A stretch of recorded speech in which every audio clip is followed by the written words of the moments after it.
Playful Pat Learns to Tie His Shoes. By Lisa Kelly. Pat was known to be quite playful. When his big eyes sparkled and his little freckles twitched, you never knew what Pat would be up to next. Pat was ready to start preschool, but there was one small problem: he still didn't know how to tie his shoes. This was causing Pat a bit of stress. He didn't want to trip over his laces and fall, or worse, ask his teacher for help. How embarrassing that would be! "Pat, you have to practice. That's how you learn," his mom said kindly. "It's how you learn to walk, talk, jump rope, and catch a ball. Everything you want to be good at takes practice." Pat sighed but agreed to try again. His mom brought out his favorite pair of shoes. Pat sighed but agreed to try again.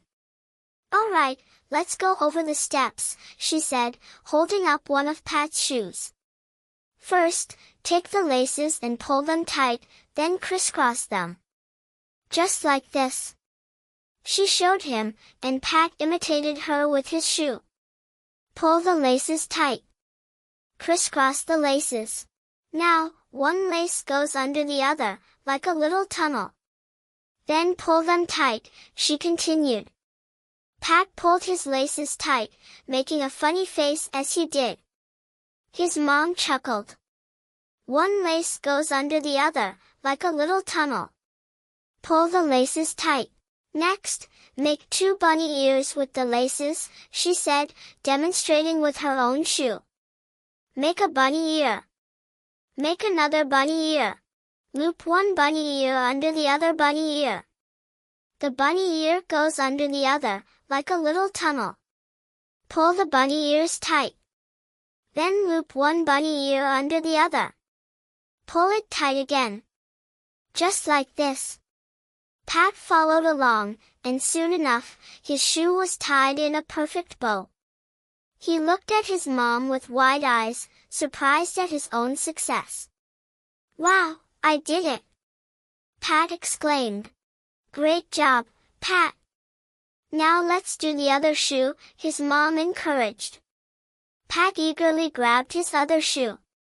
He crossed the laces, made the little tunnel, and pulled them tight. He made the bunny ears and looped one under the other. With a final tug, his second shoe was tied. "How does that feel?" his mom asked. Pat stood up and tested his shoes. He jumped, ran around the room, and even played an imaginary game of hopscotch. His shoes stayed perfectly tied. "This feels great," Pat said, beaming with pride. "See? Practice makes progress," his mom said, giving him a hug. Pat practiced tying his shoes every day. By the time preschool started, he was a pro. No more worries about tripping or asking for help. Pat could tie his shoes all by himself. And so, with his shoes tied tightly and a big smile on his face, Playful Pat marched into preschool, ready for new adventures. The end. Hit that subscribe button, and hit that like button. Leave your comments below, and let us know where you think Pat should go next. The world is waiting, and the adventure begins now. Join Pat, a playful and curious little boy, on his exciting journey of learning how to tie his shoes. In this heartwarming and fun-filled adventure, Pat discovers the joys and challenges of mastering a new skill with the help of his mom. Through colorful illustrations and simple, easy-to-follow instructions, young readers will be inspired to learn alongside Pat as he practices crossing, looping, making bunny ears, and pulling his laces into the perfect bow. Playful Pat Learns to Tie His Shoes is more than just a story. It's an engaging and educational tool for children, encouraging independence and perseverance. Perfect for kids who are just starting to tackle the task of tying their own shoes, this delightful tale combines storytelling with practical lessons, making it an essential addition to any child's library. With Pat's infectious enthusiasm and determination, learning to tie shoes has never been so much fun.